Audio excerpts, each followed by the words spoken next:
¿Alguna vez te preguntaste cuántos países hay en el mundo? ¿O por qué algunos territorios entran en la lista y otros no? Te invitamos a averiguar cuál es la mejor manera de determinarlo para llegar a un número concreto. No hay muchas dudas de que, por ejemplo, Perú, Zambia o Noruega son países. Si seguimos buscando lugar por lugar del planiferio, seguramente podamos contar cada estado y así llegar al número final. Parece fácil, ¿no? Para agilizar podemos tomar a los estados miembros de las Naciones Unidas. En principio son 193. Y podríamos agregar a los dos observadores, Palestina y Santa Sede. Ahí llegaríamos a 195 y todo parecería estar en orden. Fue el criterio que utilizamos en varios de nuestros videos anteriores, en donde listamos a todos los países del mundo. Sin embargo, ese número tiene un montón de problemas y hay argumentos para sostener que habría que agregar países o restar otros. Porque la FIFA cuenta 211 selecciones nacionales y en el Comité Olímpico Internacional hay 206 equipos. ¿Qué hacemos con Groenlandia, con Taiwán o con Sahara Occidental? Antes de profundizar, te queremos volver a contar sobre MyHeritage, la plataforma que auspicia este video y que tiene un montón de funcionalidades. Hace un par de videos les conté que gracias a esta aplicación había logrado rastrear los datos de uno de mis antepasados italianos. A partir de ahí, seguí explorando hacia generaciones anteriores y llegué hasta el siglo XVII. Fíjense, 1, 2, 3, 4, 5, 6, 7, 8, 9, 10, 11 generaciones antes que yo en mi árbol genealógico. Así pude ver que soy descendiente de Bartolomeo y María. Y miren esta fecha, su hijo Estéfano nació en 1647. La otra funcionalidad que obviamente me gustó fue esta, el mapa familiar. Y acá pueden ver que aparecen distintos pines, algunos en Argentina y hay otros en Italia, lo que indica que en esos lugares nacieron parientes míos. Muchos provienen de Romeno, que es un pueblo de la provincia de Trento. Si bien hoy es Italia, cuando nacieron algunos de mis antepasados formaba parte del Imperio Austrohúngaro, un estado que ya no existe, pero que hubiese sido parte de este video si lo hubiéramos hecho hace más de 100 años. En MyHeritage hay un montón de herramientas más para descubrir, así que anímense a probarlas. Dejamos un link en la descripción para comenzar una prueba gratuita de 14 días. Ahora sí, a contar países. El último que se agregó al mapa mundipolítico y en el que estamos todos de acuerdo es Sudán del Sur, que se independizó en 2011. Pero 3 años antes, Kosovo había declarado su independencia de Serbia y en este caso no hay consenso. Actualmente, 104 países lo reconocen como tal, pero el resto no. España es uno de los que lo rechaza, ya que esto podría dar sustento a reclamos independentistas dentro de sus propias fronteras. Tampoco Rusia reconoce a Kosovo, y esto es clave. Para ingresar a la ONU deben dar su aval los 5 países que son miembros permanentes del Consejo de Seguridad. Pero entonces, más allá de por qué algunas declaraciones de independencia son consideradas y otras no, ¿por qué esto es importante? Es que para sostener que un territorio es un país, debemos observar si tiene 4 elementos: población, territorio, gobierno y capacidad de entablar relaciones con los demás estados.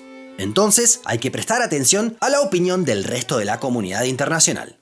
Porque Kosovo logró grandes avances a pesar de no ser miembro de la ONU, y como vimos, lo apoyan más de un centenar de pares. Sin embargo, hay otras comunidades que controlan el territorio, tienen población y un gobierno, pero nadie o casi nadie creen que se trate de un país. Un caso es Somalilandia, lugar en el que ya profundizamos.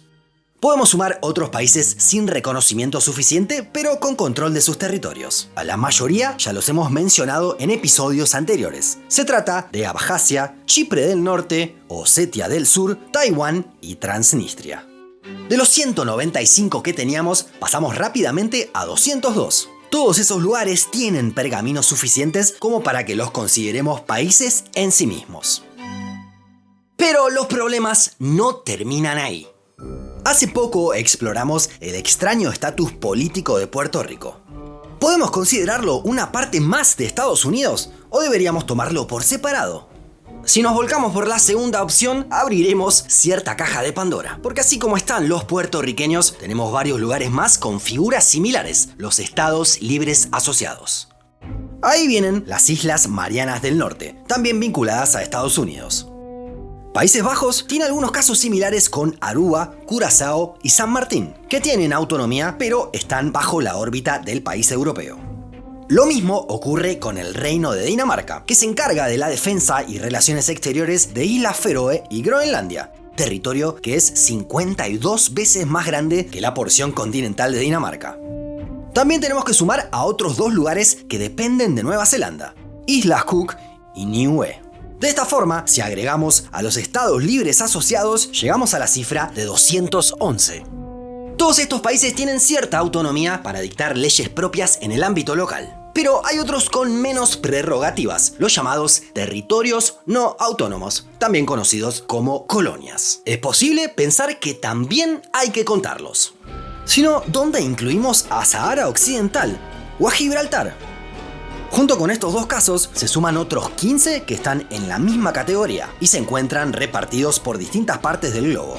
Así nos vamos a nada menos que 228, una cifra que supera a las organizaciones más inclusivas, como el Comité Olímpico Internacional o la FIFA. Claro, es habitual ver competir en los Juegos Olímpicos a Aruba o a Puerto Rico como entidades independientes. Y en fútbol juegan las clasificaciones continentales tanto Kosovo como Gibraltar o Nueva Caledonia, por ejemplo. Eso explica que estas organizaciones tengan más miembros que la ONU, y a la vez sirve para justificar que ampliemos nuestra lista.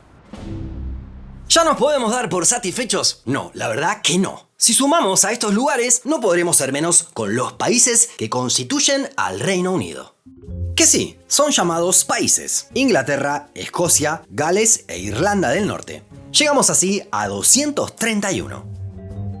Hace poco descubrimos en el canal los dominios superiores de nivel geográfico que existen en Internet. Es otra buena forma de determinar los países. Si tomamos los que existen actualmente y que no hemos contabilizado, hay que agregar 25 más, por lo que la cuenta nos da ahora 256. En algunos casos puede ser un poco extremo, ya que sumamos a la despoblada isla Bouvet o a la pequeña isla Norfolk. Pero al mismo tiempo se suman territorios bastante más relevantes, como Hong Kong, Macao o Guayana Francesa. Haber incluido a los dominios geográficos nos puede servir ya que sumamos a la Antártida. Esto puede ser tranquilizante para aquellos que pretendan sombrear cada rincón del mapa mundi. De esta forma podríamos llegar a que cada territorio se identifique con un país y que no quede nada afuera. Aunque nos puede traer un nuevo problema, ya que hay algunos territorios que son terra nullius, es decir, que ningún país reivindica como propio. Con la tierra de Marie Byrd no hay problema, es una sección de la Antártida y la incluimos allí. Pero con los otros dos sí puede haber inconvenientes. Bir Tawil, entre Sudán y Egipto, no es reclamado por ninguno de los dos. Lo mismo sucede con Gornja Siga, en la frontera entre Serbia y Croacia. Es ese lugar en donde se asienta la autoproclamada República Libre de Liberland. Pero no, nos negamos a contar a Liberland como un país más, ya que eso abriría la posibilidad de sumar decenas y decenas de naciones autoproclamadas. Entonces, 256 es el número final. Podría ser una opción, aunque seguramente para algunos no sea satisfactoria. Hay quienes sostienen que no solo hay que tener en cuenta territorios autónomos, sino que además deben ser soberanos. Es decir, que no puede haber una autoridad superior. Por eso creen que hay que simplificar. Groenlandia debe contar como Dinamarca, Aruba como Países Bajos y Puerto Rico como Estados Unidos.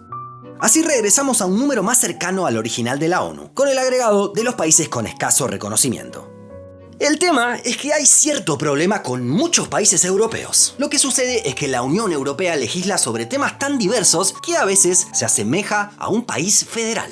Por ejemplo, cuenta con políticas específicas en cuestiones comerciales, monetarias, judiciales y pesqueras que se aplican en todos sus miembros. Incluso tiene presencia en organismos internacionales a la par de otras naciones, como sucede en el G20. Entonces, si los países miembros han delegado tantas facultades en la Unión Europea, podríamos contabilizarla como un solo Estado. De esta forma, de 27 países pasaríamos a uno solo, y nuestro número retrocedería a solamente 176. Ahora, ¿ese número es satisfactorio? No, la verdad que no termina de convencernos. En definitiva, es imposible arribar a un número que deje contentos a todos. ¿Cuántos países hay? En el fondo, depende. Varía si incluimos a Kosovo, a Taiwán, a Groenlandia y a un montón de territorios que son un gris. Además, como vimos, varía con el tiempo. Hace poco menos de un siglo hubiéramos incluido al Imperio Austrohúngaro. ¿Quién sabe qué incluyamos en el futuro? Según tu opinión, ¿cuál es el número exacto que deberíamos considerar? No te olvides de que ya está a la venta nuestro segundo libro y podrás encontrar el link para comprarlo en la descripción de este video. Y también te dejamos el link para que puedas acceder a la prueba gratuita de MyHeritage. Hasta la próxima.